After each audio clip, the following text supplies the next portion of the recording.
As a project manager, self-confidence is essential for leading teams and really ensuring your projects are effective. This sometimes can be a little bit difficult if you're new, and so in this video, I'm going to share with you some self-confidence booster tips so that you can be excellent when you're running your projects. Seek continuous learning. Stay up to date with methodologies, techniques, new templates. The more knowledge and information you have, the more confidence you're going to feel. Now, my Slay Project Management course is actually going to help you with your confidence too and boost it up because it takes you through the theory and the practical, giving you everything you need step by step. So definitely improve your confidence by seeking continuous improvement. Before we dive into the rest of my self-confidence tips, I want you to be aware of that I have free training. And if you've ever started off a project and you felt really unsure of where to do and where to go, well, this free training is going to teach you the key critical steps you need in order to really successfully start off your project. And the good news is, boost your confidence. How do you sign up? Well, there's a link below this video. Visualize success. All right, and if you're not confident on a project, then you're probably going to go more in a little bit of the negative side of things. You really have to turn this around in order to boost your confidence. You need to be positive. So a great way to be positive is to visualize success. Close your eyes, really think about, how do I want this project to unfold? How do I see the stages? And think of all the positive things, all the successful things that are going to have happen. And a really good example is when you're kicking off your project and you're starting everything right. Visualize how that meeting is going to go and how everyone's going to be agreeable, how you have everything organized. And don't forget, obviously do the prep work accordingly in order to make it happen, but the visualization is another amazing technique to help you boost your confidence. Set achievable goals. When you're first starting on a project, and if it's extremely complex, you may feel very unsure of yourself as to how you're going to go about doing this, and therefore your confidence may falter a bit. Look, don't worry about it. Set achievable goals. Take the overall project and break it down into manageable chunks. That's going to boost your confidence, because guess what? If you have this huge mountain that you're trying to climb, which is your project, and you're trying to get to the top in one leap, yeah, no wonder our confidence falters. But when we break it down into manageable chunks, so we're taking these appropriate steps to get to the top of the summit, it makes a huge difference. If you want some more guidance on this, well, then you can go to the YouTube search bar, go Adriana Girdler deliverables, and I have another video that breaks this down in more detail. Solicit feedback and learn from mistakes. When we don't feel confident, it's because we don't feel like we have enough experience or enough knowledge, etc. That's okay. I mean, I've given you some other tips that can help boost that confidence. But it really, as well, it's about learning from your experiences. And so solicit feedback. Ensure that you pick someone who you can trust. You can share with them, hey, this is what I'm looking to do to get better. And someone who's going to be able to see what you're doing as well, so they can provide some really good feedback. We learn more from our mistakes than we do from our successes. So if you really want to boost your confidence, where you really feel like, I know what I'm doing, like I really know what I'm doing, then you know what? You're gonna have to learn from those mistakes. And there's nothing wrong with learning from mistakes or even creating mistakes. It's ensuring that you do something about it. So pick someone who you trust, who's gonna be in contact with you, see you in progress of either meetings or activities, and have them give you feedback, so solicit that.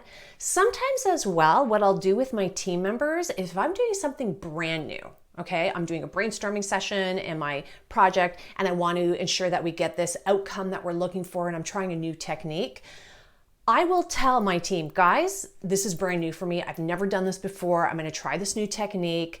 I'm letting you know because I'm a little unsure how it's going to go. So my confidence is not exactly high. It's a little bit on the low side. And by me telling them that, I'm going, look, bear with me because I'm figuring this out as we're doing it, but I also would love your feedback at the end because that will help me out to see if I want to continue using this technique and if there's anything else that I can do. And one more thing that you can do as well when it comes to soliciting feedback is do an after action review. This is techniques that I teach my coaching students all the time. That's also a really lovely way and a neutral way to get some feedback as to how things are going, not just at the end of a project, but at certain milestones within the project as well. Dress for success. Now, before some of you say, Adriana, isn't that like really shallow? Like what? You got to look good in order to be good? No. That's not what I'm saying. I'm saying if you want to boost your confidence, you got to feel good. So there are times when, let's say I'm just in my sweats and a ripped up t-shirt. Yeah, my confidence is okay, but it's a lot different if I have a blazer on and I'm actually dressed well, because it's just me feeling put together. That's the point, is dress for success for yourself. Because if you feel put together, that just comes through automatically to other people around you. So really consider dressing for success to help boost your confidence. Celebrate successes, no matter how small or big.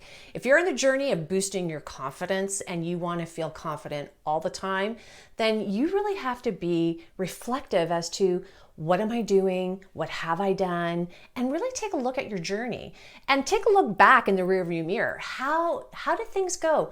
A lot of times what I see is we're so focused in the future, because that's what we do as project managers. We're always planning ahead.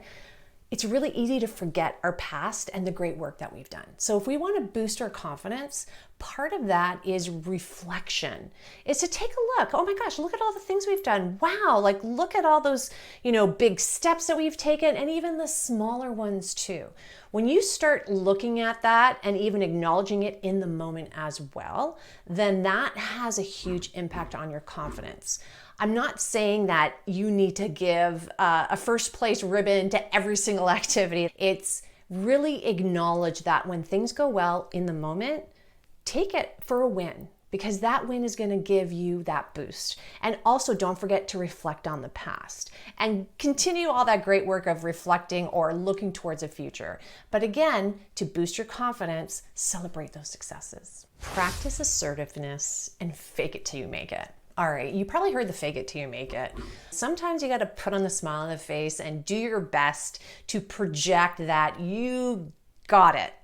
And as time passes, it unfolds, you do have it.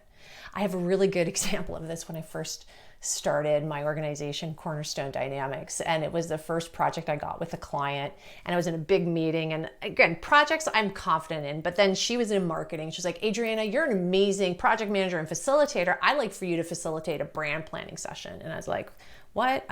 Don't do marketing. What are you talking about? She goes, don't worry about that. That's content. I need your style and how you do things.